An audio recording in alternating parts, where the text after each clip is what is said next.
Dear audience, আসসালামু আলাইকুম। উসমান সাল মেডিকেল সার্ভিসেস ইউটিউব চ্যানেলের পক্ষ থেকে আপনাদেরকে জানাই স্বাগতম। আশা করি আল্লাহর রহমতে আপনারা সবাই ভালো আছেন।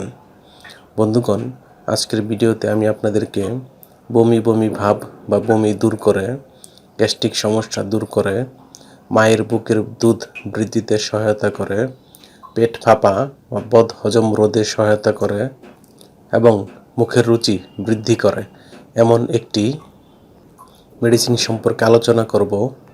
তবে ভিডিওটি শুরু করার আগে আপনাদের প্রতি অনুরোধ, আপনি যদি আমার চ্যানেলে নতুন হয়ে থাকেন তাহলে অবশ্যই চ্যানেলটি সাবস্ক্রাইব করে লাইক, কমেন্টস এবং শেয়ার করবেন। বন্ধুগণ, বাচ্চাদের বা প্রাপ্তবয়স্কদের বমি বমি ভাব বা বমি দূর, গ্যাস্ট্রিক সমস্যা দূর, মায়ের বুকের দুধ বৃদ্ধিতে সহায়তা করে, পেট ফাঁপা বা বদ হজম রোধে সহায়তা করে এমন একটি মেডিসিন যেটি অধিকাংশ ডাক্তারগণ তাদের প্রেসক্রিপশনে লিখে থাকে।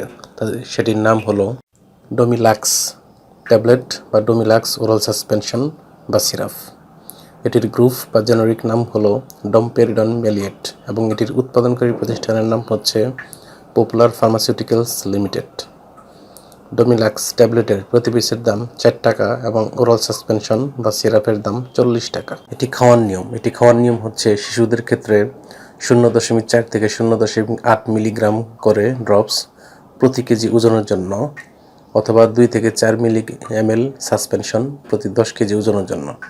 অন্যদিকে প্রাপ্তবয়স্কদের ক্ষেত্রে 20 মিলিগ্রামের 2টি করে ট্যাবলেট অথবা 20 ml সাসপেনশন খেতে পারবে এবং সেটি দিনে 3 থেকে 4 বার অথবা 4 থেকে 6 ঘন্টা পর পর সেবন করতে পারবে।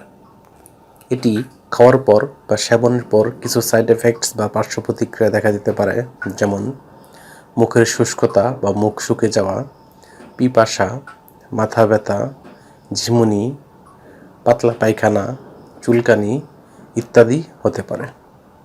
প্রকৃতপক্ষে যে কোনো ঔষধ সেবনের পূর্বে রেজিস্টার্ড চিকিৎসকের পরামর্শ ব্যতীত সেবন করা উচিত নয়। এতে সমস্যা দেখা দিতে পারে।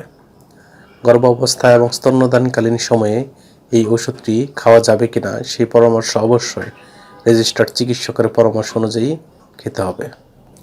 এই ওষুধটি আলো ও তাপ থেকে দূরে 30 ডিগ্রি সেন্টিগ্রেড তাপমাত্রার নিচে ঠান্ডা এবং শুষ্ক স্থানে রাখতে হবে এবং অবশ্যই শিশুদের হাতের নাগালের বাইরে রাখতে হবে। ধন্যবাদ।